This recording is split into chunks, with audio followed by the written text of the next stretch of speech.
রক্ষা কবচ তো আছে আমাদের, আছে কিনা? কি আছে?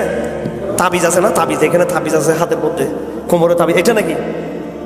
এটা কি রক্ষা কবচ? রক্ষা কবচ মানে আমরা এই রক্ষা কবচকে নষ্ট করি নাই, আমরা এখনো ওইটাকে ধরে রাখছি। আমি গত সপ্তাহে বলেছিলাম রাষ্ট্র নাই, ক্ষমতা নাই, অর্থ নাই, কিছু নাই, বাহিনী নাই, কিন্তু আমাদের কোরআনটা ১৫০০ বছর কোরআনটা আমাদের অন্তরে ঠিক মতো আছে।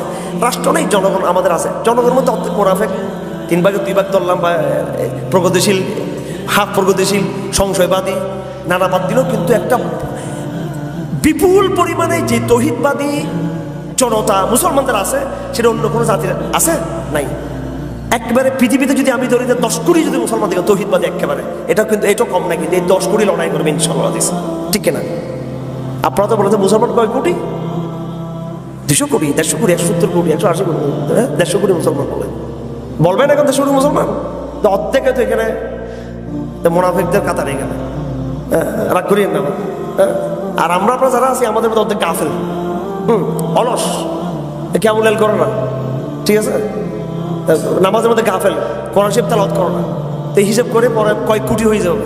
তো কয়েক কোটি, তো এই যে কয়েক কোটি বিশুদ্ধবাদী মুসলমান আছে, তার 100 ভাগের 1000 বা 1 ভাগ তো অন্য কোনো এই ধর্মের মধ্যে, সে ধর্মের অনুসারী, মুখলেস অনুসারী বা নিষ্ঠাবান অনুসারী পাওয়া যাবে, অন্য ধর্মের নাই।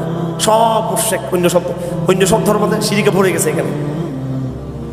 সুতরাং আলাপটা গুরুত্বপূর্ণ, বনি ইসরাইলের জন্য না আলাপটা। বনি ইসরাইলের আলাপ এটা গুরুত্বপূর্ণ, বনি ইসরাইলের জন্য নয়। বনি ইসরাইলের এই আলাপটা গুরুত্বপূর্ণ আমাদের জন্য। ইয়া বনি ইসরাইল বলছে যে এটা, এটা তো নেতানিয়াহুকে বলছে, ইহুদিদেরকে আল্লাহ বলতেছে না, এটা আপনাকে সাবধান করতেছে। তাহলে